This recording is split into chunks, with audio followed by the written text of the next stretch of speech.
Boa noite, pessoal. Boa noite. Então, hoje nós vamos, nesse primeiro período aí, finalizar a matéria de demonologia.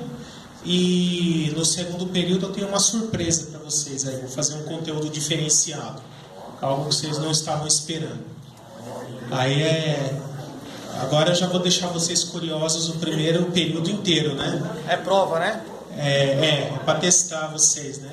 É igual aquela história, né? Como deixar a esposa curiosa o dia inteiro. Você chega no serviço de manhã e fala assim no WhatsApp: tem uma novidade para você. Te conto quando eu chegar em casa. Aí, de 10 em 10 minutos vai estar um. E aí? E aí? E aí? Vamos lá. Eu vou recapitular rapidinho com vocês o que a gente já viu de demonologia, né? Pode passar os slides conforme eu for falando. Então, nós já vimos primeiro sobre a queda de Satanás e, por consequência, a queda dos anjos que se aliaram à rebelião dele. Também sobre a questão da origem do mal, né? O mal como a ausência do bem, né? Como um vácuo, como um vazio, e não algo criado, algo que tenha substância, né? Pode passar? Aquela questão também dessa lenda, se anjos podem engravidar mulheres, né? E quem são os filhos de Deus, em Gênesis 6:4. Nós já explicamos essa questão de que os anjos são seres espirituais, não têm essa capacidade, são seres assexuados, né? E que isso é uma lenda judaica. E que os filhos de Deus, na Gênesis 6:4, na verdade a posição mais coerente, mais harmônica com as escrituras, que eram os próprios descendentes de Sete. E as filhas dos homens, a descendência ímpia de Caim, né? Pode passar também. Vimos também sobre os nomes do diabo, de Satanás em geral, que na verdade todos eles são títulos, né? Não são nenhum deles é nome, né? A gente nem sabe, na verdade, qual é o nome de fato desse anjo, ou o nome que ele tinha antes da queda, né? Então, diabo, Satanás, Beelzebu, todos eles são adjetivos que revelam características, revelam a atuação, o caráter desse ser, né? Abaddon, o Apolion, que é o destruidor, o deus dessa era, o príncipe das potestades do ar, dragão, maligno, Belial e Lúcifer também, né? Que eu expliquei que na verdade não é o nome do diabo, mas que é um resultado da tradução da expressão estrela da manhã para o latim, que acabou depois se tornando essa tradição, mas que não é o nome do diabo. Pode passar também? Eu falei sobre a natureza do diabo, né? É muito importante entender isso, que ele não é um ser divino, ele é uma criatura, ele é um ser criado, por isso ele não é eterno. Ele passou a existir a partir de um determinado momento, e ele originalmente era bom, é um anjo que depois se corrompeu, vindo a se tornar a personificação do mal, e não é um rival para Deus. Então, para que nós não tenhamos esse falso conceito desse dualismo, né, de Deus lutando com o diabo e vice-versa, isso não existe, né? Deus está muito acima, o diabo não tem condições de ser um rival. Pode passar. Falei também como Satanás atua, né, promovendo discórdias, ódio, divisões, desentendimentos, brigas, traições. Ele tenta as pessoas nas mais diversas áreas possíveis e também usa, de forma consciente ou não, os ímpios a seu favor, né, a fim de realizar os seus planos. Pode passar. É o líder de todos os demônios, os espíritos imundos não estão dispersos ou agindo separadamente, ao contrário disso, são um exército organizado com várias patentes. E Satanás está no topo dessa hierarquia, liderando todos os demônios. Pode passar. Tem domínio sobre esse mundo, governa sobre todos os ímpios e sobre os seus sistemas de governo, age sobre eles, levando-os a fazer a sua vontade maligna e a se afundar cada vez mais no pecado. Também falei sobre os demônios, né? Falei sobre a natureza dos demônios, que eles são seres espirituais, em essência são anjos, porém anjos caídos. Falei sobre a questão da possessão demoníaca, né? Como ela ocorre, que também muitas vezes alguém possesso pode manifestar o sintoma de alguma doença, que na verdade ele não tem aquela doença, o sintoma é resultado da possessão, né? Mas que na maioria dos casos vai ser uma doença de verdade mesmo, né? Não que toda doença seja demônio, mas em alguns casos de possessão, a possessão pode fazer a pessoa apresentar sintomas. Tá? sobre os ensinamentos de demônios, falsas religiões, principalmente idolatria, né, iniquidade, moralidade, todos os cultos pagãos espalhados por todo o mundo, né, as filosofias, são resultados de ensinamentos de demônios. Expliquei também que os demônios conhecem e temem a Cristo, que Jesus delegou autoridade para expulsar todo o mal aos seus discípulos. Falei também da atuação de demônios em eventos escatológicos e no final o julgamento dos anjos caídos, onde Satanás e seus demônios serão lançados no lago de fogo, no tormento eterno, de onde jamais sairão. E agora eu vou falar sobre a hierarquia dos espíritos, né? Então você pode abrir comigo o livro, no capítulo 8, página 141. Eu vou ler alguns textos bíblicos que nos revelam essa hierarquia dos espíritos, né? Nós temos aí pelo menos 3 textos bíblicos que falam dessa hierarquia. Então, na página 141, tem aqui o texto de Colossenses 1, verso 16. Na sequência também o capítulo 2, versos 9, 10 e 15. O texto bíblico diz assim: porque nele, né, em Cristo, foram criadas todas as coisas que há nos céus. Então perceba que está no plural, céus. Então não é o céu só o atmosférico ou só o espaço. É a dimensão celeste também, a dimensão espiritual. Então, que há nos céus e na terra, visíveis e invisíveis. Então, ou seja, tanto as materiais, as visíveis, quanto as espirituais, que são as invisíveis. E aqui ele fala, sejam tronos, sejam dominadores, sejam principados, sejam potestades. Tudo foi criado por ele e para ele. Nele habita corporalmente toda a plenitude da divindade. Nele, que é a cabeça de todo o principado e potestade. E despojando os principados e as potestades, os expôs publicamente e deles triunfou em si mesmo. Na página seguinte, nós temos Efésios, capítulo 1, verso 21. Na sequência, o capítulo 3, verso 10. E o capítulo 6, verso 12. Que nos diz assim: acima de todo principado e poder e potestade e dominador, e de todo o nome que se nomeia, não só neste século, mas também no vindouro, para que agora pela igreja a multiforme sabedoria de Deus seja conhecida dos principados e potestades nos céus. Porque não temos que lutar contra a carne e o sangue, mas sim contra os principados, contra as potestades, contra os príncipes das trevas deste século, contra as hostes espirituais da maldade nos lugares celestiais. Então, esses são alguns textos que falam a respeito dessa hierarquia das hostes espirituais.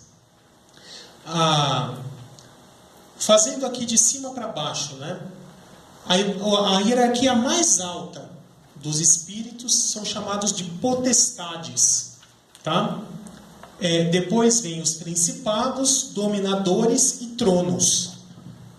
Também sobre esse respeito, tem mais alguns textos aqui no livro.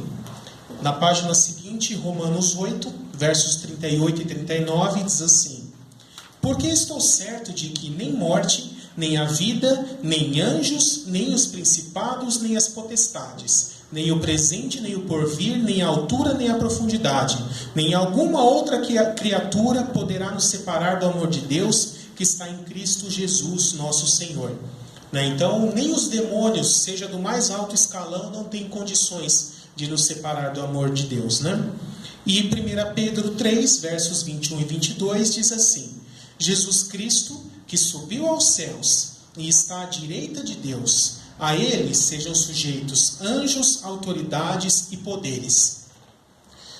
Todos esses textos que nós lemos até agora são textos do Novo Testamento, né? Então essas nomenclaturas que eu coloquei aqui são todas elas do Novo Testamento. Mas já no Antigo Testamento, essas hostes espirituais também são mencionadas, mas com outros nomes.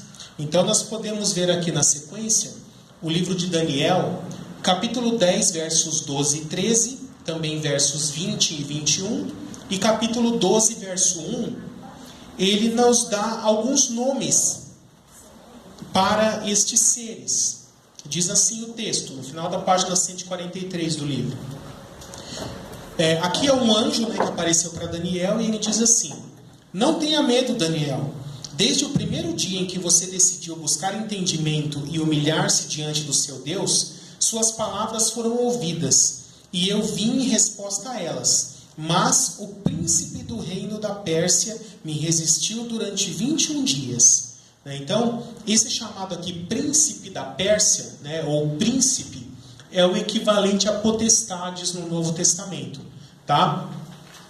Sendo que nessa época a Pérsia era um império que dominava o mundo, né, um império com supremacia mundial, o texto nos sugere que esse príncipe da Pérsia era o próprio Satanás.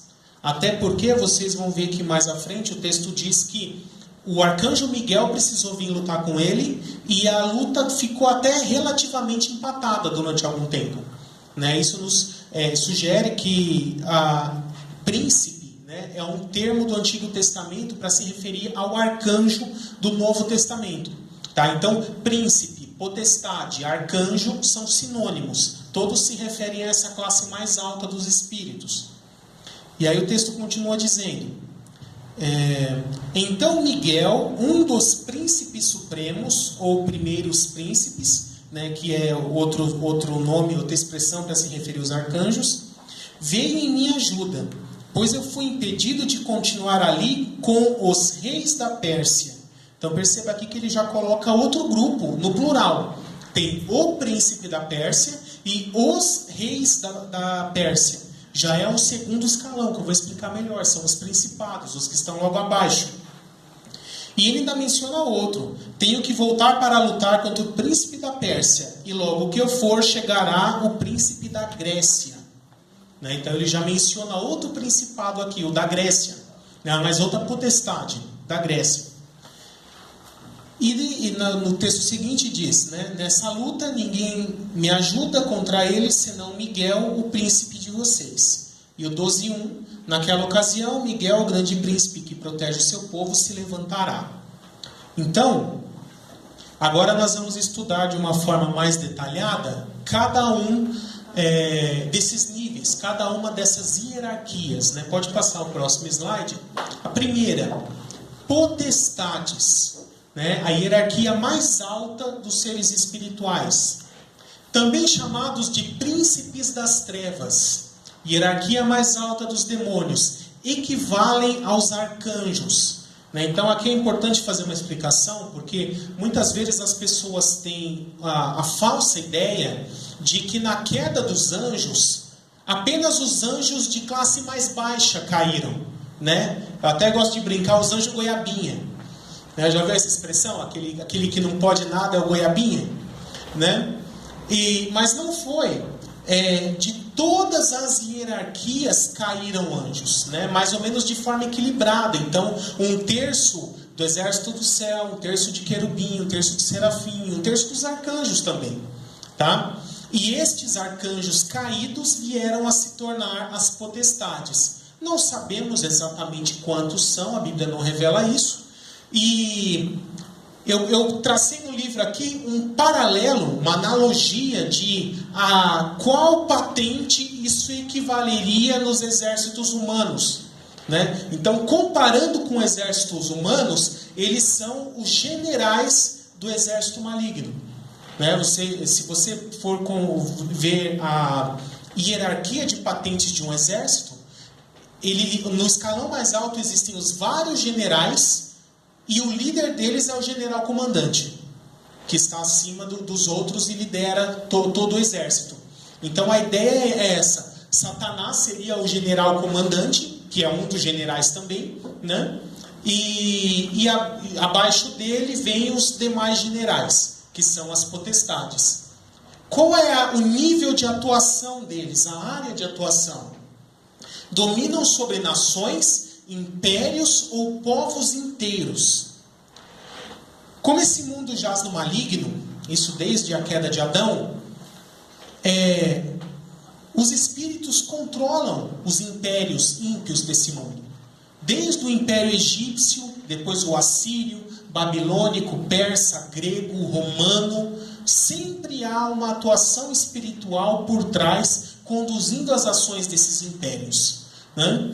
E nesse escalão mais alto estão dominando as potestades. Alguns exemplos de nomes que a Bíblia dá a entidades que nós podemos associar com potestades. Então, por exemplo, Baal, Aserá, Marduk, Zeus, né? E aí nós precisamos entender o que um outro texto bíblico nos revela, né, para que nós possamos expandir um pouco o entendimento a respeito disso. O texto de Coríntios, 1 Coríntios, deixa eu encontrar aqui no livro, ele vai falar a questão dos ídolos. Deixa eu encontrar aqui. Isso. Na página 148, 1 Coríntios 10, versos 19 e 20, esse é um texto que nos ajuda muito a entender essa realidade espiritual. Ele diz assim: será que o sacrifício oferecido a um ídolo é alguma coisa? Ou o ídolo é alguma coisa? Não. Quero dizer que os pagãos o que os pagãos sacrificam é oferecido aos demônios e não a Deus. E não quero que vocês tenham comunhão com os demônios. É importante entender esse conceito, porque sendo a idolatria em si um dos ensinamentos de demônios, o objetivo dela, além de afastar o homem de Deus por meio desse engano, é fazer os seres humanos, por meio desse engano, adorarem a essas entidades espirituais. Então, por meio da idolatria, eles começam a ensinar de que existem vários deuses. E, por exemplo, Zeus. É lógico que Zeus não existe do jeito que a mitologia grega idealizou. Mas, a partir do momento que era feita uma estátua daquela divindade e as pessoas começavam a fazer adoração e sacrifícios àquela divindade, um espírito maligno por trás disso se apropriava dessa adoração e, como que um personagem, ele assumia o papel daquela divindade. E assim ele representava aquela divindade e recebia essa adoração. E por isso que Paulo nos fala que todos os que adoram os ídolos, Baal, Aserá, Marduk, Zeus, qualquer um, em verdade eles estão na prática adorando a demônios. Porque os demônios se aproveitam disso e preenchem esse vácuo. E assumem o papel daquela divindade folclórica que está sendo adorada. Tá? E aí nós temos essas várias culturas. Por exemplo, lá nos cananeus, Baal e Aserá, né, é do povo cananeu como um todo. Marduk dos babilônicos, Zeus dos gregos, eu poderia colocar Júpiter dos romanos, Odin dos nórdicos, Ogum dos africanos e assim por diante, né? Todos esses são potestades, são esses demônios que assumem a liderança sobre um povo, sobre um país, sobre uma nação inteira, tá? Pode passar o próximo. Abaixo deles vem os principados, né? Eu já comentei isso outras vezes, mas é sempre bom reforçar. A gente costuma ter esse conceito errado de que príncipe é o filho do rei, né? Na Bíblia, príncipe é o quê? Alguém que tem um principado, ou seja, que tem um domínio, que tem uma região de autoridade, que ele governa sobre uma determinada área. Esse é o conceito de príncipe da antiguidade, que é o conceito usado na Bíblia, e não de um grau de parentesco com o rei, tá? Então eles são a segunda hierarquia dos demônios. Nessa analogia de exércitos humanos, eles equivalem aos capitães do exército maligno. Então, estão ali abaixo dos generais. Exercem domínio sobre regiões. Então, aqui eu coloquei como exemplo a mitologia grega, porque é a mais conhecida, é a que fica mais fácil de assimilar. Então, no panteão dos deuses do Olimpo, existe o Zeus, que é o deus líder. E abaixo dele existem outros deuses subordinados a ele, cada um de um tipo. Então essa ideia de deuses especialistas em alguma coisa. Então tem o Deus da guerra, o Deus da boa colheita, o Deus da fertilidade, o Deus da sabedoria, o Deus da água, o Deus da terra, o Deus do céu e assim por diante. Esses diversos deuses abaixo de uma divindade suprema, digamos assim, com especialidades, são associados aos principados. Eles exercem domínio sobre regiões ou sobre uma área específica. Eles têm uma especialidade.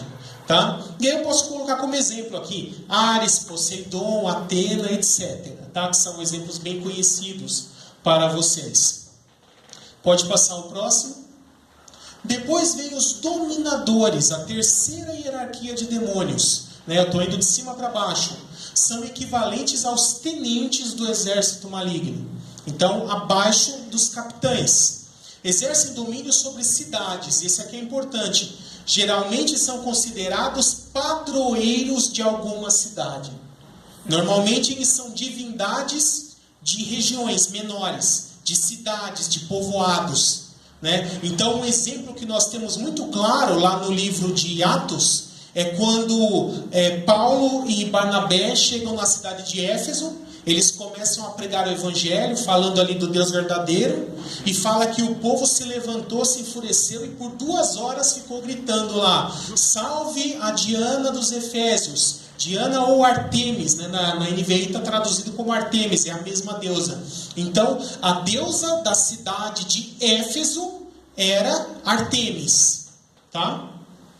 E assim, nós temos vários países, várias regiões onde se coloca alguma espécie de divindade como a deusa ou deus padroeiro daquela região, o deus patrono daquela cidade. Então todo mundo que nasce naquela cidade ou que mora lá, desde a antiguidade, tinha que prestar adoração ou venerar aquela divindade em algum aspecto, E aqui eu coloco alguns exemplos mais conhecidos nossos. Então, Aparecida, por exemplo, Aparecida do Norte, é a cidade que tem essa divindade como padroeira.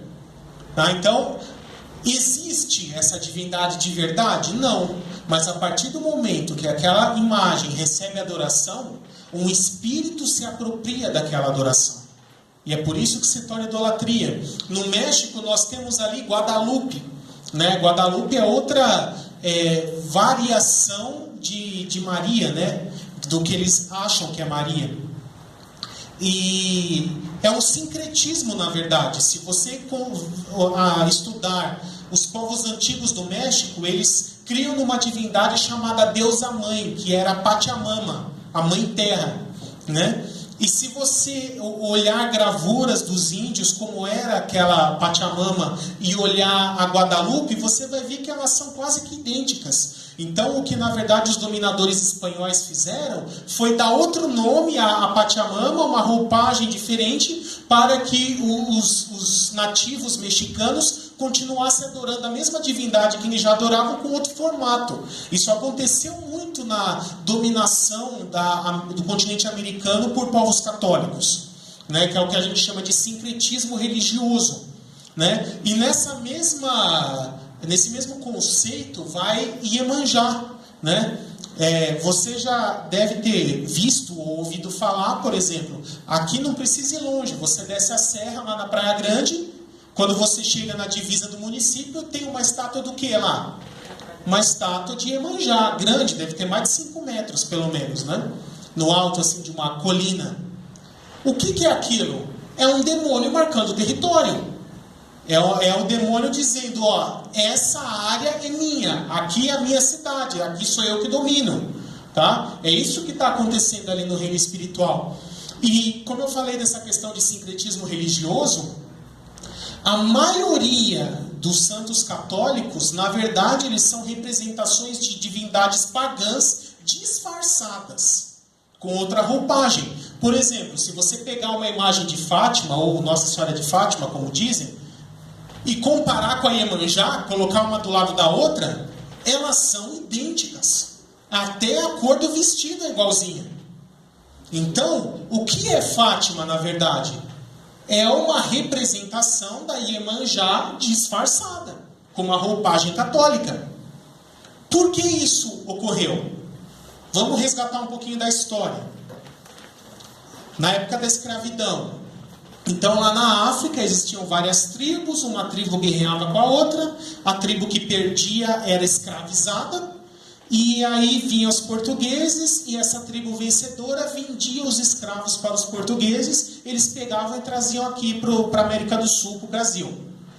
Lá na África, eles já tinham a religião deles, o paganismo deles, e seguiam os deuses deles. Quando eles chegam aqui, os portugueses, além de escravizar, ainda impõem a religião deles, falando, vocês vão ter que virar católico na marra, né? Eles não queriam virar católico, lógico, mas o que eles fazem para não sofrer ainda mais perseguição?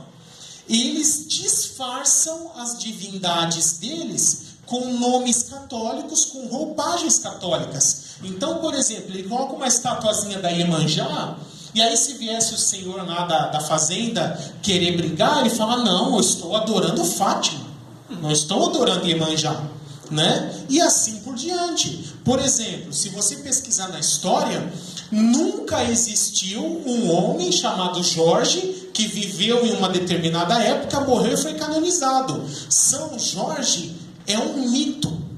Esse Jorge nunca existiu. E da onde veio São Jorge? São Jorge nada mais é do que uma representação de Ogum, que é o deus da guerra das religiões africanas, o deus-chefe. Então, todo aquele que adora São Jorge, na verdade, ele está adorando Ogum. É por isso que muitos adeptos dessas religiões africanas, Umbanda, Quimbanda, Candomblé, eles colocam no carro aquela gravurazinha do São Jorge, né? E certa vez, isso eu não ouvi escrito em lugar nenhum, mas uma vez eu estava no trânsito, olhando uma daquela imagem, e eu creio que o Espírito Santo revelou uma coisa para mim. Porque se você for olhar como é aquela imagem, é assim, ó. Na parte de cima tem o São Jorge montado num cavalo, aí do pezinho do cavalo emenda com o rabinho do dragão, e por baixo assim tem o dragão, vindo de baixo para cima. Eu olhei aquilo e falei assim, isso aqui é um espelho d'água. O que quer dizer isso? O lado de cima, ou melhor, não é o São Jorge lutando contra o dragão. O São Jorge é o próprio dragão. Porque está emendado uma coisa na outra, não são duas coisas separadas. Então é como se fosse um espelho d'água. Na parte de cima, a forma que Satanás quer se apresentar para as pessoas. E a parte de baixo, a verdadeira aparência dele, como ele é de verdade. Então ele quer se mostrar como o São Jorge, mas na verdade ele é o dragão, né? E aí se você crê em revelação, fica essa aí para você, né?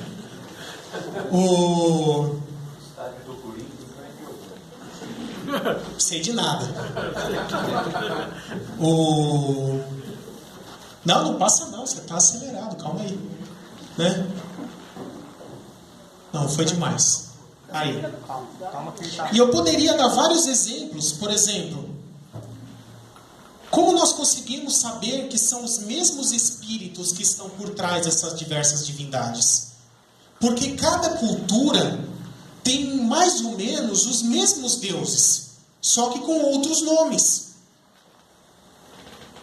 Então, por exemplo, se você pegar a mitologia egípcia, vai ter o Osíris, que seria o deus da guerra.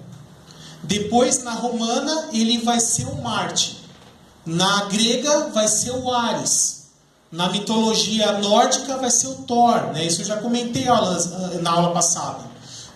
Na mitologia tupi-guarani aqui vai ser o Tupã. Na mitologia dos índios da América Central e do Norte vai ser o Quetzalcóatl. E assim por diante. São as mesmas divindades com vários nomes diferentes. Por quê? Porque é o mesmo espírito que está por trás dessas divindades. Tá? Agora pode passar. E por último, tronos, também conhecidos como poderes, hierarquia mais baixa dos demônios. Equivalem aos anjos conhecidos como exército do céu.